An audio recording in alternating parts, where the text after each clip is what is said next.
दोस्तों, भारत का पड़ोसी और कट्टर दुश्मन चीन हर वक्त उसके खिलाफ साजिश रचता रहता है। वो यह घुसपैठ करके भारत की जमीन पर कब्जा करने की फिराक में रहता है। दूसरी तरफ इसी चीनी ड्रैगन का साथी पाकिस्तान भी भारत के खिलाफ साजिशें रचता रहता है। इन दोनों दुश्मनों से निपटने के लिए भारत को हमेशा अपनी निगाहें इन पर गड़ाए रखनी पड़ती हैं और भी उल्टी सीधी हरकत करते ही इन दोनों को मुंह तोड़ जवाब देना होता है। लेकिन धरती पर लड़ी जा रही ये लड़ाई अब अंतरिक्ष तक पहुंच चुकी है। यहाँ भी चीनी ड्रैगन अपनी घटिया हरकतों से बाज नहीं आ रहा है। वो पाकिस्तान के साथ मिलकर भारत के सामने परेशानियां खड़ी कर रहा है और उस पर निगरानी रखने की तैयारी शुरू कर दी है। दोनों देशों की तरफ से मिल रही चुनौतियों का सामना करने के लिए भारत अब एक्शन मोड में आ चुका है। उसने भी ऐसी ही तैयारी की है कि जिससे इन दोनों देशों की टेंशन बढ़ गई है। आखिर क्या किया है चीन और पाकिस्तान ने? क्यों भारत ज्यादा सजग हो रहा है और इन दोनों के खिलाफ क्या करने की तैयारी कर रहा है भारत? दोस्तों, इन सब के बारे में जानेंगे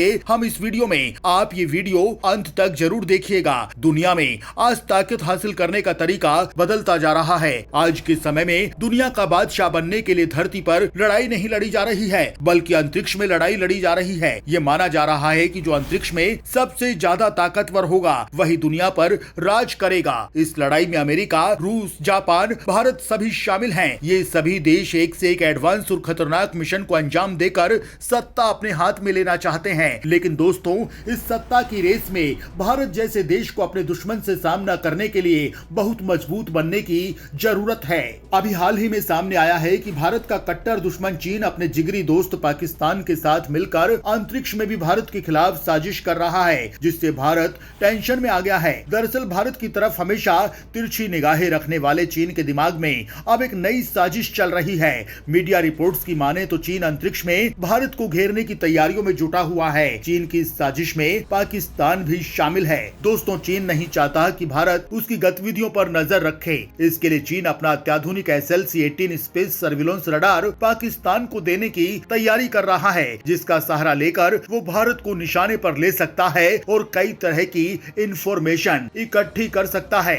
दोस्तों, आज के समय में युद्ध में वही आगे रहता है जिसके पास ज्यादा से ज्यादा इंफॉर्मेशन हो। इंफॉर्मेशन इकट्ठा करने का सबसे बड़ा जरिया सैटेलाइट है, जो युद्ध का रुख बदल देते हैं। भारत अपने दुश्मनों के हर कदम पर सैटेलाइट के जरिए नजर रखता है। पाकिस्तान भी उनमें से एक है। लेकिन अब चीन भारतीय सैटेलाइट्स को किसी भी खुफिया जानकारी से दूर रखना चाहता है। इसके लिए चीन ने पाकिस्तान को इसका मोहरा बनाया है और अपनी अत्याधुनिक SLC-18 space surveillance radar Pakistan को सप्लाई करने की तैयारी शुरू कर दी है। एक्सपर्ट्स का मानना है कि चीन की इस चाल के पीछे भारत को खुफिया जानकारी से दूर करना है। आपको बता दें कि जुहाई गुआंगडोंग में चल रहे अंतर्राष्ट्रीय विमानन और एरोस्पेस प्रदर्शनी में पहली बार इस रडार को सार्वजनिक प्रदर्शनी के लिए रखा गया। प्रदर्शनी में 10 मीटर का SLC-18 रडार रखा गया, जो बहुत ही प्रभावी है। इस रडार ने हर तरह की स्थिति में कई लो अर्थ ऑर्बिट सैटेलाइट का पता लगाया। चीन के इस रडार में पाकिस्तान की दिलचस्पी का एक कारण इसकी कीमत है।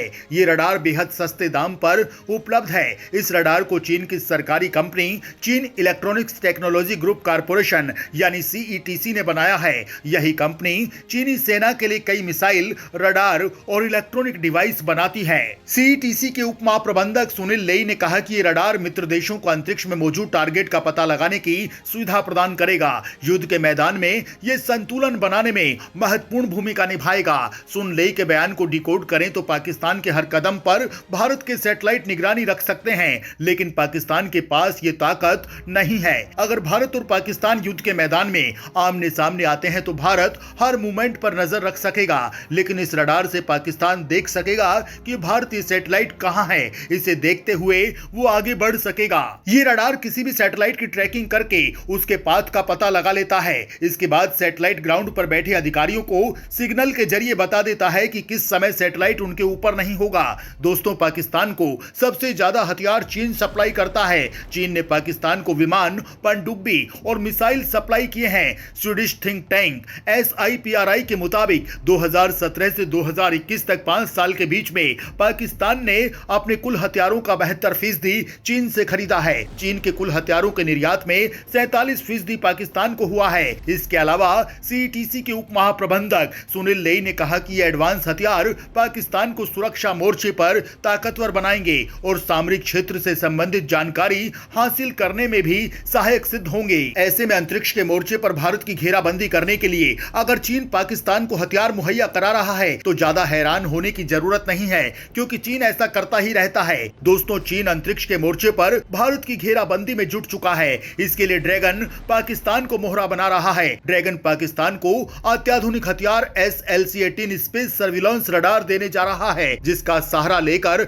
वो निशाने पर ले सकता है। इतना ही नहीं, खबर है कि पिछले कुछ दिनों से सैटेलाइट के जरिए पाकिस्तान ने भारत की गतिविधियों की निगरानी बढ़ा दी है। ऐसे में भारत को सुरक्षा मोर्चे पर सतर्क होने की जरूरत है। वहीं इस दिशा में भारत ने कदम बढ़ा दिए हैं। भारत ने साफ संकेत दे दिए हैं कि वो हर तरह की परिस्थिति का सामना करने के लिए तैयार है। आज की तारीख में भारत के पास हर तरह के अत्याधुनिक हथियार उपलब्ध हैं। दोस्तों, भारत के पास कई ऐसे आधुनिक सैटेलाइट हैं जिनके जरिए वो चीन और पाकिस्तान की हर हरकतों पर नजर रखता है, जिसमें Cartosat 2A, Cartosat 2B, GSAT-7, GSAT-7A, RIS-2B, Cartosat 3, EMI-SAT जैसे सैटेलाइट शामिल हैं। दोस्तों, कार्टोसैट 2A का अर्थ एक ऑब्जर्वेशन सैटेलाइट है। इसे साल 2008 में लॉन्च किया गया था। इस सैटेलाइट में पैनक्रोमेटिक कैमरा लगाया गया है, जो इलेक्ट्रोमैग्नेटिक स्पेक्ट्रम के विजिबल रीजन में black and white photo click करता है। यह भारत का पहला मिलिट्री सैटेलाइट है, क्योंकि इसमें फंडिंग रक्षा मंत्रालय द्वारा की गई थी।